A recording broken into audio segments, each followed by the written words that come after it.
Hello दोस्तों, welcome to my YouTube channel zero physics. आइए आज के इस वीडियो में हम लोग देखेंगे ट्वेल्थ क्लास के जो फिजिक्स का भाग हम लोग स्टार्ट किए थे। फिजिक्स का पहला चैप्टर प्रारंभ किए थे। उस पहला चैप्टर के अंतर्गत हमें आज पढ़ना है, आज के इस टॉपिक में पढ़ना है आवेशों का क्वांटमीकरण। ठीक है, आवेशों, पिछले वीडियो में हमने आपको आवेशों के मौलिक गुण के बारे में बताया था कि आवेशों के 4 मौलिक गुण होते हैं, जिसमें आवेशों के संरक्षण सिद्धांत और आवेशों के क्वांटमीकरण, इन दोनों बातों की हमें चर्चा करना था। तो आवेशों का जो संरक्षण सिद्धांत होता है उसके बारे में तो आप लोग जानते ही है, और पिछले वीडियो में हमने आपको ये भी बताया था कि आवेशों का संरक्षण सिद्धांत क्या होता है। फिर से एक बार सुन लेते हैं, इसके बाद हम क्वांटमीकरण पर चलते हैं। ठीक है, आवेशों का संरक्षण सिद्धांत में केवल इतना आपको कहना है कि आवेश न तो नष्ट होते हैं और न ही उत्पन्न होते हैं। आवेशों के इसी गुण को आवेशों का संरक्षण सिद्धांत कहा जाता है। ठीक है, आगे में है ये आवेश का चौथा गुण है। बोला जाता है इसमें कि आवेशों का क्वांटमीकरण होता है, आवेशों का क्वांटमीकरण होता है। तो आवेशों का क्वांटमीकरण आखिर में है क्या? ठीक ना। तो देखिए, इसमें ये बताया जाता है कि आवेश जो होता है, आवेश की सबसे न्यूनतम मात्रा यानी सबसे छोटी इकाई जो होता है वो मूल आवेश होता है। और मूल आवेश को हम प्लस में रहेगा तो धनावेश प्रोटॉन बोलेंगे, और ऋणावेश के रूप में रहेगा तो ऋणावेश इलेक्ट्रॉन बोलते हैं। ठीक है, तो कहा जाता है कि आवेश की सबसे न्यूनतम संभव मात्रा इलेक्ट्रॉन होता है। इससे कम आवेश का कोई भी कण अभी तक प्रकृति में ज्ञात नहीं है। अगर किसी भी वस्तु पर अगर आवेश होता है, बहुत ज्यादा आवेश होता है, बड़ा आवेश होता है, तो वह प्लस या माइनस, पॉजिटिव या निगेटिव, इलेक्ट्रॉनों के पूर्ण गुणज, इलेक्ट्रॉनों के पूर्ण गुणज के n इंटू ई मतलब इलेक्ट्रॉन का चार्ज रहेगा, और n यानी इलेक्ट्रॉनों की संख्या यानी इलेक्ट्रॉनों के पूर्ण गुणज के मान के बराबर होता है। अगर किसी भी वस्तु पर आवेश होता है तो वह इलेक्ट्रॉनों के पूर्ण गुणनफल के मान के बराबर होता है। ठीक है, तो बोला जाता है कि आवेशों को अनिश्चित रूप से, जब ये पूरा पूरा गुणनफल के रूप में हो जाता है तो इसी के आधार पर कहा जाता है कि आवेशों को अनिश्चित रूप से विभाजित नहीं किया जा सकता है। आवेशों को अनिश्चित रूप से विभाजित नहीं किया जा सकता है। आवेशों के इसी गुण को आवेशों का क्वांटमीकरण कहा जाता है। यानी आवेश को हम कहीं से भी विभाजित नहीं कर सकते हैं। अगर हमें लिखना होगा तो नंबर, इलेक्ट्रॉनों का जो नंबर होगा वो 1 होगा, नहीं तो 2 होगा, नहीं तो 3 लिखेंगे या 4 लिखेंगे। इस तरीके से डॉट डॉट कर सकते हैं। एक से अधिक इलेक्ट्रॉन हो सकता है, 1 2 3 4, या जितना भी इलेक्ट्रॉन होगा पूरा पूरा अंक में रहेगा। वो कैसे नहीं रहेगा? तो डेढ़ नहीं हो सकता है, 2.5 नहीं हो सकता है, 1.23 या 1.34, इस तरीके के मतलब अधूरी संख्याओं के रूप में इलेक्ट्रॉन नहीं होंगे। और इसी अधूरे को दूर करने के लिए कहा गया है कि आवेश की सबसे न्यूनतम संभव मात्रा इलेक्ट्रॉन होता है। इससे कम आवेश का कोई भी कण अभी तक प्रकृति में ज्ञात नहीं है। अगर किसी वस्तु पर आवेश होगा तो वह इलेक्ट्रॉनों के पूर्ण गुणज के रूप में होता है, जहां n जो है नंबर होगा और इलेक्ट्रॉन e का मान होगा 1.6। यहाँ धनावेश या ऋणावेश दोनों में से कोई भी ले लीजिए आवेश के रूप में, तो यहाँ 1.6 गुणे 10 के पावर -19 कूलाम हो जाएगा। ठीक है, अब इसके बाद 2 लाइन आपको केवल कहना है कि आवेशों को अनिश्चित रूप से विभाजित नहीं किया जा सकता है। आवेशों के इसी गुण को आवेशों का क्वांटमीकरण कहा जाता है। ठीक है, आवेशों के इसी गुण को आवेशों का क्वांटमीकरण कहा जाता है। तो ये आपका क्वांटमीकरण हो गया। इसके बाद वाले टॉपिक में हम पढ़ लेते हैं कि इसके बाद का टॉपिक आपका हो जाएगा, उसमें हम अभी देखेंगे कि आवेशन क्या होता है। ठीक है, अगला टॉपिक हो जाएगा हमारा आवेशन क्या होता है। ये अलग एक टॉपिक है, ये आवेशों के गुण के बाहर का टॉपिक है आवेशन। तो देखिए, आवेशन बिल्कुल सिंपल सा टॉपिक है। आवेशन में ये कहा जाता है कि किसी भी वस्तु को आवेशित करने की जो प्रक्रिया होती है, किसी भी वस्तु को आवेशित करने की जो प्रक्रिया होगी उसे ही आवेशन कहा जाता है। किसी भी वस्तु को जिस विधि द्वारा हम आवेशित कर सके, उसके अंदर आवेशों को पहुंचा सके, तो उसे आवेशन बोला जाता है। ये आवेशन की 3 विधियां होती हैं। आवेशन की कितनी विधियां हैं? 3 विधियां हैं, ठीक है। आवेशन की 3 विधियां हैं। पहली विधि का नाम है भौतिक स्पर्श द्वारा।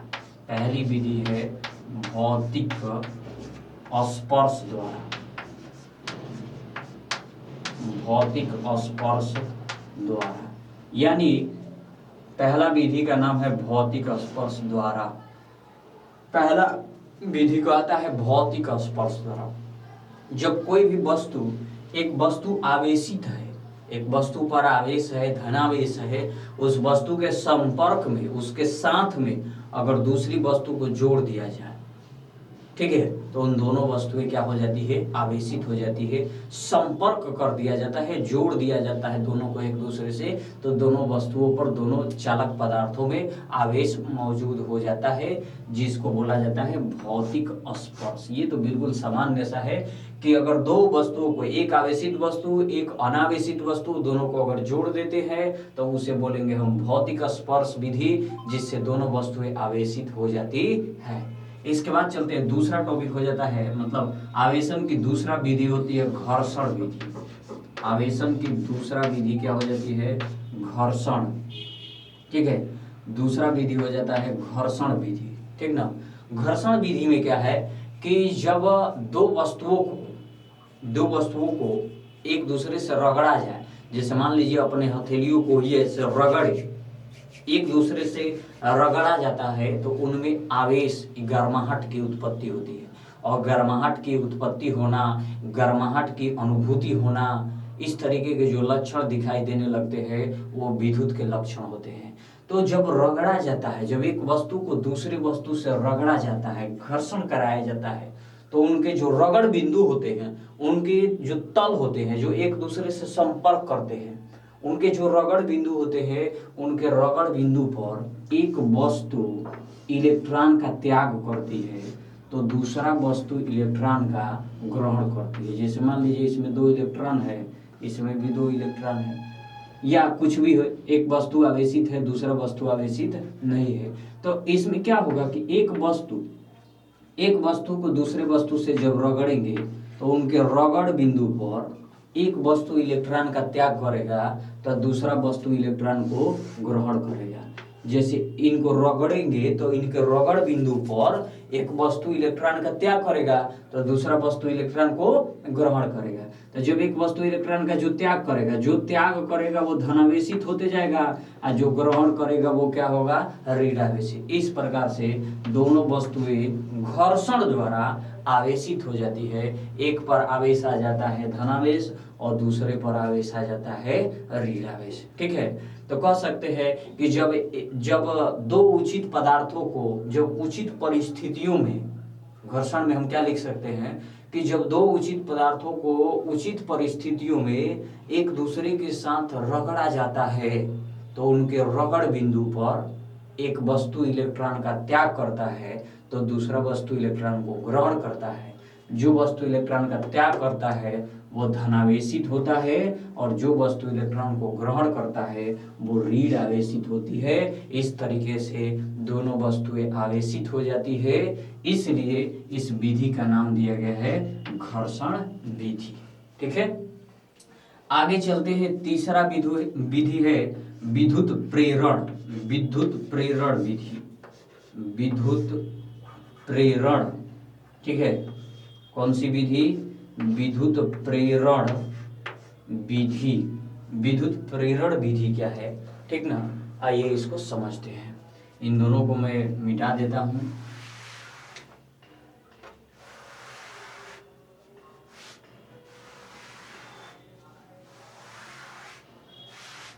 विद्युत प्रेरण विधि को हम समझेंगे, ठीक है। देखिए, जब किसी आवेशित वस्तु, तीसरा नंबर है विद्युत प्रेरण विधि। विद्युत प्रेरण। ठीक है, जब किसी आवेशित वस्तु के संपर्क में, जैसे ये एक आवेशित वस्तु है, ठीक ना, कोई भी वस्तु आवेशित रहेगा तो एक साइड उसका धनावेश होगा, तो इधर को साइड में हम ऋणावेश मान लेते हैं।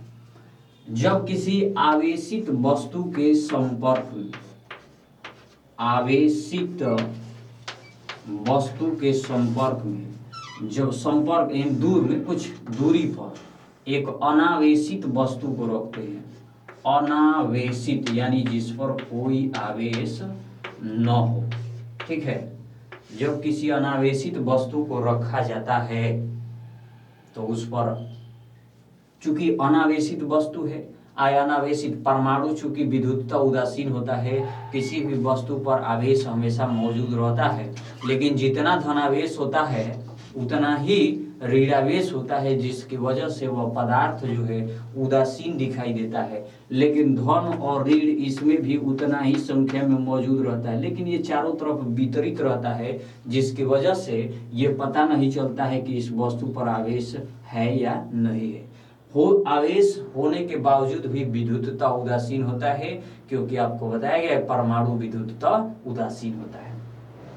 लेकिन जब इस आवेशित वस्तु के नजदीक में जब धनावेश रहता है तो इस वस्तु में चूंकि आवेश, इस वस्तु, यह वस्तु विद्युत उदासीन है, यह वस्तु अनावेशित है, इसमें जितना धन है उतना ही ऋण है, तो ये धनावेश इस वस्तु के सारे जितने भी ऋणावेश है उन ऋणावेशों को एक साइड में खींच लाता है, क्योंकि धनावेश निगेटिव चार्ज को अपनी ओर आकर्षित करता है। इस पदार्थ में जो ऋणावेश है उनको एक साइड पर खींच के लाता है।